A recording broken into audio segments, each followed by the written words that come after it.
नमस्कार YouTube family मित्रांनो आणि मैत्रिणींनो, प्रेमाची दुनिया या चॅनलमध्ये तुम्हा सर्वांचं अगदी मनपूर्वक स्वागत आहे.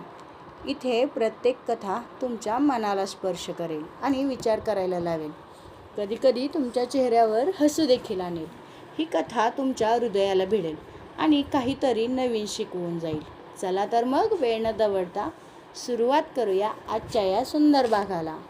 कथेच्या संगतीत प्रेमाची दुनियासोबत वळूया आपल्या आजच्या भागाकडे. रियांशने तिचे केस अलगद पुरवाले. ते ओलेच होते. तिच्या डोळ्यातून पुन्हा अश्रू ओघळले आणि ती पुन्हा एकदा बेशुद्ध झाली. रियांशच्या डोळ्यात फक्त दोनच गोष्टी होत्या. एक मानवीसाठी अथांग प्रेम, तर दुसरी विराटसाठी जळत असलेला संताप. त्याने मानवीला काळजीपूर्वक ब्लँकेटमध्ये गुंडाळले आणि तिच्या कपाळावर हलकंसं चुंबन घेतलं. इतक्यात यश डॉक्टरांना घेऊन येतो. डॉक्टर येताच रियांश म्हणतो, डॉक्टर प्लीज तिला काय झालं आहे पहा, ती बेशुद्ध झाली आहे. डॉक्टर पटकन बेडजवळ जातात आणि मानवीच्या कपाळाला हात लावतात आणि लगेच थर्मामीटरने ताप मोजतात. डॉक्टर म्हणतात, मिस्टर सक्सेना यांना 103 फीवर आहे. रियांशच्या चेहऱ्यावरील चिंता अजूनच वाढते.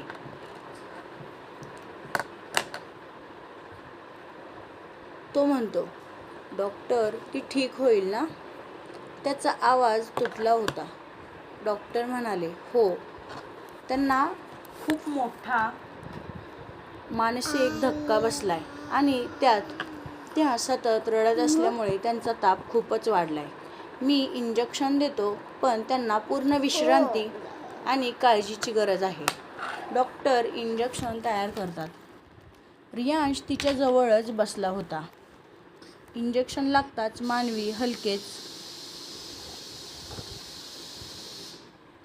कणली. तिच्या मिटलेल्या डोळ्यातून पुन्हा अश्रू बाहेर आले. रियांश तिच्या कपाळावर हात ठेवत म्हणाला, जान शांत हो, काही नाही. डॉक्टर काही औषधे देतात आणि तिथून निघून जातात. मानवीच्या चेहऱ्याकडे पाहून रियांशच्या डोळ्यात अश्रू आले होते. तो म्हणतो, इथून पुढे तुझ्यावर कोणाचीही सावलीसुद्धा मी पडू देणार नाही. जान, तुझ्या अश्रूंची किंमत त्याला चुकवावीच लागेल. तो हळू पण थरकाप उडवणाऱ्या आवाजातच म्हणाला. तो मानवी जवळून उठतो आणि सुमितला फोन करतो. सुमित एका रिंगनंतर फोन उचलतो. रियांश विचारतो, विराज हातात आला की नाही?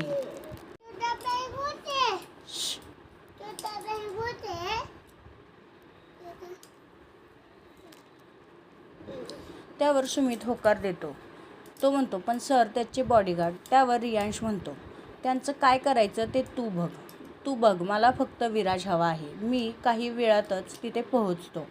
एवढं बोलून रियांश फोन कट करतो. तो मानवीजवळ जाऊन म्हणतो, जान काळजी करू नकोस, मी त्याला सोडणार नाही. एवढं बोलून तो तिच्या कपाळावर चुंबन घेतो.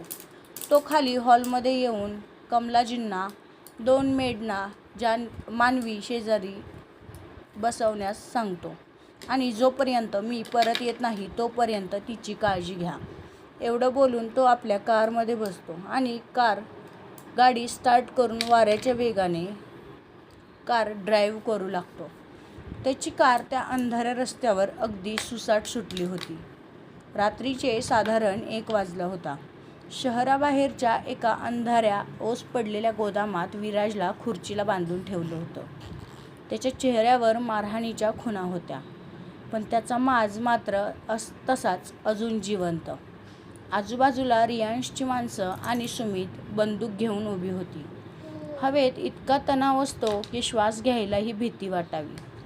अचानक गोदामाचा दरवाजा उघडला जातो अचानक गोदामाचा दरवाजा आवाज करत उघडतो. बाहेरून टक टक टक टक टक टक रियांशच्या बुटांचा आवाज संपूर्ण गोदामात घुमू लागतो. ब्लॅक शर्ट, रक्तासारखे लाल डोळे आणि चेहऱ्यावर थंड राग. तो विराट समोर येऊन उभा राहतो. दोघे एकमेकांकडे पाहतात. जुने विरोधक, जुनी दुश्मनी आणि आज त्यात मिसळलेला वैयक्तिक राग. विराज म्हणतो, तू तू मला इथे का आणलंय? मी आता काय केलंय? आणि तुझी हिंमत कशी झाली माझ्यासोबत हे असं वागण्याची? तुझ्या लोकांनी मला बांधून मला मारहाण केली. ही काय पद्धत आहे? चूक नसतानाही विनाकारण त्रास देण्याची. त्याच्या तोंडून हे शब्द ऐकून रियांशचा संयम सुटतो. क्षणात तो विराजच्या जवळ जातो. सॉरी मित्रांनो, तिथे विराट झाले. क्षणात तो विराजच्या जवळ जातो आणि जोरात त्याच्या पोटात लाथ मारतो. विराज खुर्चीसकट खाली आदळतो. रियांश त्याचे केस पकडून म्हणतो, तुझी हिंमत कशी झाली मानवीवर हात टाकण्याची? तुझी लायकी तरी आहे का तिचं नाव घेण्याची? विराज वेदनेतही हसतो आणि म्हणतो, ओ, म्हणजे माझी ही अवस्था तिच्यामुळेच आहे तर? याचा अर्थ तुमच्या दोघात काहीतरी नक्कीच आहे, म्हणूनच तू इतका पेटलायस. रियांशचा चेहरा आणखीनच कठोर होतो, कारण त्याने आणि मानवीने त्यांचं नातं जगापासून लपवलं होतं. तो त्याच्या मुठी घट्ट आवळतो आणि विराटच्या चेहऱ्यावर सलग घुसे मारू लागतो. संपूर्ण गोदामात फक्त विराटच्या किंकाळ्या घुमत असतात. रियांशने विराजला इतकं मारलं होतं की त्याच्या नाकातून तोंडातून रक्त येऊ लागलं होतं. तो अर्धमेला झाला होता. थोड्या वेळाने रियांश मागे सरकतो. तो आपल्या माणसांकडे वळतो आणि म्हणतो, आजच्या रात्रीत विराटचं सगळं संपलं पाहिजे. त्याची कंपनी, त्याचे डील्स आणि त्याचे लोक. सुमित, त्याचे लोक, सगळंच.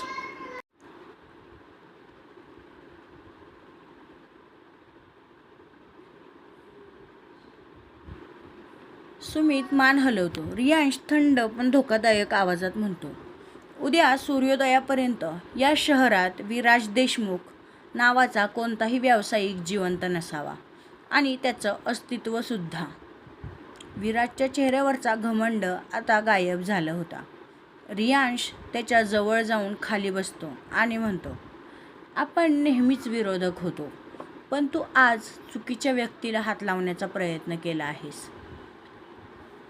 एवढं बोलून तो जोरात त्याच्या कानाखाली मारतो आणि उठून स्वतःचा शर्ट नीट करतो आणि गोदामातून निघून जातो.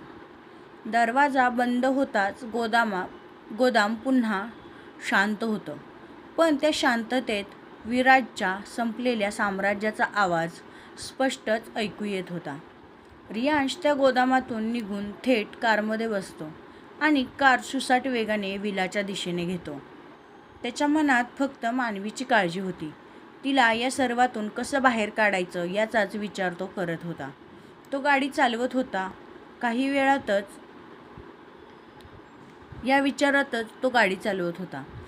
वेळातच तो विलात पोहोचतो आणि कारमधून उतरून थेट बेडरूमकडे जातो. त्याला बेडरूममध्ये त्या अवस्थेत पाहून मेड घाबरतात. त्यांचे धाबे दणाणले होते. रियांशच्या हातातून रक्त येत होतं. त्यांच्या नजरा पाहून रियांश त्यांच्याकडे एक कटाक्ष टाकतो, ज्यामुळे मेड पटकन बाहेर निघून जातात. तो वॉशरूममध्ये जाऊन फ्रेश होतो आणि स्वतःचे कपडे बदलून नाईट सूट घालून बाहेर येतो. त्याचबरोबर तो आपल्या जखमा साफ करून त्यावर अँटिसेप्टिक लावतो. तो पुन्हा मानवीजवळ येतो आणि म्हणतो, जान, इथून पुढे तुला कोणीही त्रास देणार नाही. कोणाचीही हिंमत होणार नाही तुझ्याकडे पाहण्याची. तुझ्यासोबत हे झालं तेव्हा मी तुझ्यासोबत नव्हतो, त्यासाठी मला माफ कर, पण मी तुला कधीच एकटीला सोडणार नाही. एवढं बोलून तो तिच्या कपाळाला हात लावतो. मानवीचा ताप थोडा कमी झाला होता. तो मानवीला घट्ट मिठीत घेतो आणि तिच्याकडे एकटक पाहू लागतो. तिच्याकडे पाहतच तो गाढ झोपी जातो. दुसऱ्या दिवशी सकाळचे 9 वाजले होते. एक मेड रियांश आणि मानवी यांना नाश्त्यासाठी बोलवायला आली होती. ती दार नॉक करते, पण दरवाजा उघडला जात नाही. ती दरवाजा पुन्हा वाजवणार इतक्यात कमलाजी तिला थांबवतात. साधारण पाऊण तासाने मानवी जागी होते. ती उठून बसते. बेडवर हालचाल होताच रियांशची झोप मोडते. तो पाहतो तर मानवी उठून बसली होती. तो पटकन तिला मिठीत घेतो. पण या अचानक झालेल्या स्पर्शामुळे मानवीला कालचा प्रसंग आठवतो आणि ती मोठ्याने ओरडते, मला सोडा. रियांश म्हणतो, जान. जान हे ऐकताच मानवी पटकन मागे पाहते आणि रियांशला पाहून ती त्याला घट्ट मिठी मारते आणि रडू लागते. रियांश काही क्षण थक्क होतो, कारण मानवीने आज पहिल्यांदाच त्याला स्वतःहून मिठी मारली होती. त्याच्या चेहऱ्यावर एक हलकंसं स्मित उमटतं. तो देखील खूप प्रेमाने तिला मिठीत घेतो आणि तिच्या केसांवरून हात फिरवू लागतो. मानवी रडत आहे हे पाहून तो म्हणतो, जान, तू आता ठीक आहेस ना? तो तिला सरळ बसवतो आणि तिच्या कपाळाला स्वतःचं कपाळ लावून ताप चेक करतो. मानवी आता पूर्णपणे बरी होती. तो म्हणतो, आत्तापर्यंत तू खूप त्रास करून घेतलास, पण आता नाही. ज्याने तुला त्रास दिला आहे त्याला त्याची शिक्षा मिळाली आहे. आता तू पुन्हा त्या गोष्टीचा त्रास करून घेतलास तर मी तुला अशी शिक्षा करेन. तो पुढे काही बोलणार इतक्यात मानवी तिचे ओठ त्याच्या ओठांवर टेकवते. हे पाहून रियांशचे डोळे मोठे होतात. मानवीने त्याला स्वतःहून किस केलं होतं. काही मिनिटांनी ती मागे सरकते आणि म्हणते, तुम्ही मला हीच शिक्षा देणार होता ना? त्यावर रियांश हलकंसं स्मित करतो आणि म्हणतो, मी जर ठरवलं तर मी तुला कोणतीही शिक्षा देऊ शकतो आणि तुला जर पाहायचं असेल तर.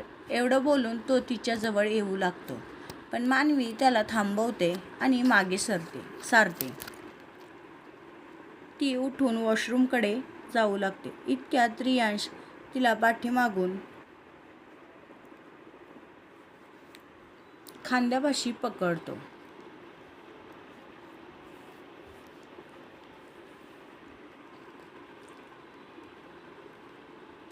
त्याने पकडताच मानवीच्या तोंडून अचानक आई ग असं निघतं. रियांश तिला स्वतःसमोर उभा करतो आणि म्हणतो, जान, तू का ओरडलीस? मानवी काही नाही असं म्हणते, पण रियांश कुठे ऐकणार होता. तो तिला नीट उभं करतो आणि तिच्या अंगावरील बाथरोबची नाड सोडतो आणि बाथरोब हलकेच दोन्ही खांद्यावरून खाली घेतो. त्यामुळे मानवीने स्वतःला करून घेतलेल्या जखमा त्याच्या निदर्शनास पडतात. ते पाहताच त्याला पुन्हा एकदा विराटचा राग येतो. तो तिला खाली बेडवर बसवतो आणि त्यावर जखम साफ करून अँटीसेप्टिक लावतो. त्या जखमा पाहून त्याचा विराजवर अजूनच राग येत होता. तो स्वतःला शांत करण्यासाठी वॉशरूममध्ये जातो आणि फ्रेश होतो. त्यानंतर मानवीही वॉशरूममध्ये जाते आणि ती देखील फ्रेश होऊन बाहेर येते. ती बाहेर येताच रियांशला विचारते, तुम्ही कधी आलात? तुम्ही तर 2 दिवसांनी येणार होता ना? त्यावर रियांश म्हणतो, मला माझ्या जानची खूपच आठवण येत होती म्हणून मी लवकर आलो. ते